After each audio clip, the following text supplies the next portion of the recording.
After the Second World War ended, the world did not find peace. Instead, it split into two opposing camps. On one side stood the United States and its allies. They believed in capitalism and democracy. On the other side was the Soviet Union and its partners. They followed communism. This long period of tension was called the Cold War. It was a struggle for global influence, a battle of ideas, where each side wanted to prove its way of life was superior. The two superpowers, America and the Soviet Union, never fought each other directly on a battlefield. The fear of nuclear annihilation was too great for such a direct confrontation. Instead of fighting directly, these powerful nations used other, smaller countries as stand-ins.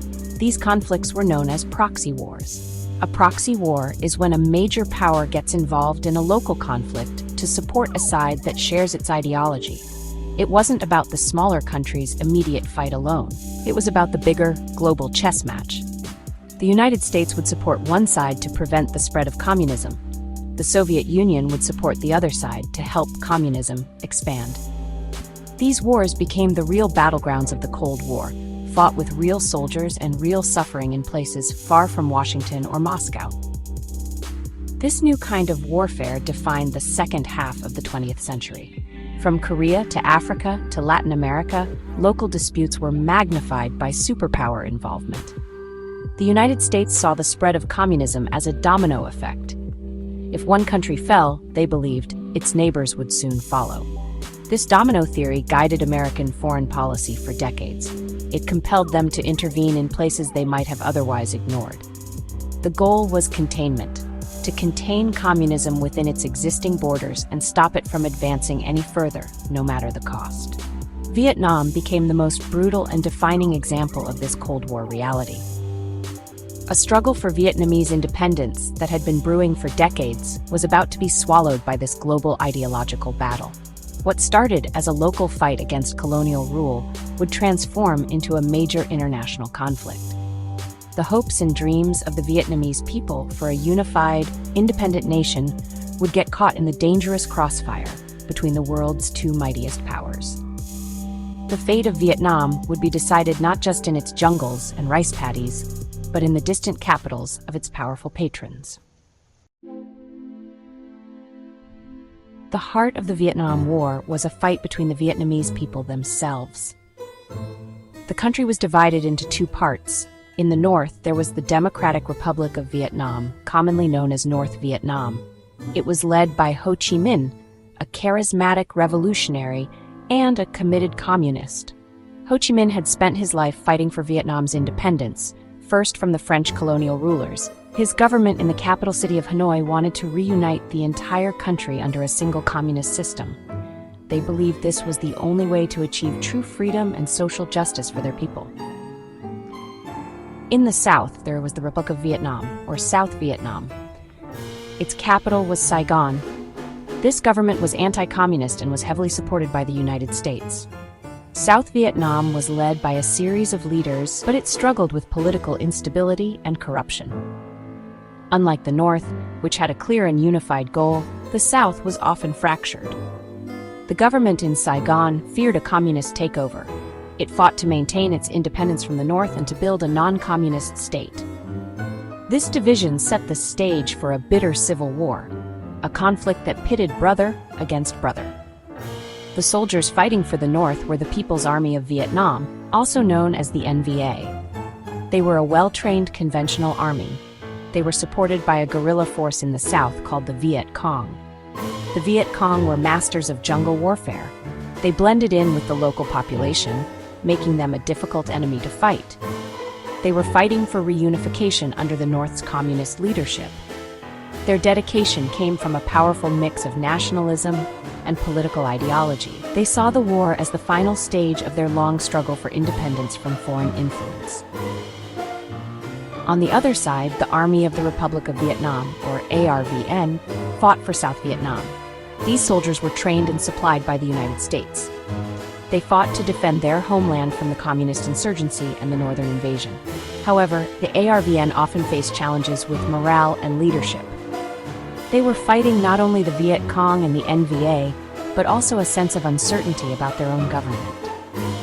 This internal conflict, the Civil War, was the central tragedy of Vietnam. It was a deeply personal struggle that would soon explode into a global crisis. The conflict in Vietnam did not remain a local affair for long. The world's great powers saw it as a critical front in the Cold War. North Vietnam received massive support from its communist allies. The Soviet Union was its primary benefactor. Moscow provided Hanoi with advanced military hardware, including tanks, artillery, and sophisticated surface-to-air missiles. They also sent food, fuel, and medical supplies. Soviet military advisors trained North Vietnamese soldiers, teaching them how to use the modern weapons. This support was crucial. It allowed the North to withstand the immense military pressure from the United States and to continue its fight for reunification. China, North Vietnam's large northern neighbor, also provided extensive support. Sharing a border and a communist ideology, China sent hundreds of thousands of troops to North Vietnam. These were not combat troops who fought in the south. Instead, they worked on logistics and engineering projects. They helped maintain supply lines, rebuild damaged infrastructure, and man anti-aircraft guns. This freed up North Vietnamese soldiers to go south and fight. China's involvement was driven by its own strategic interests. It wanted a friendly communist buffer state on its southern border and to limit American influence in the region. Meanwhile, South Vietnam was almost entirely dependent on the United States. America's involvement began small, with military advisors sent to train the South Vietnamese army. But as the situation worsened, American commitment grew dramatically. The United States poured billions of dollars into South Vietnam. It sent hundreds of thousands of its own combat troops to fight alongside the ARVN.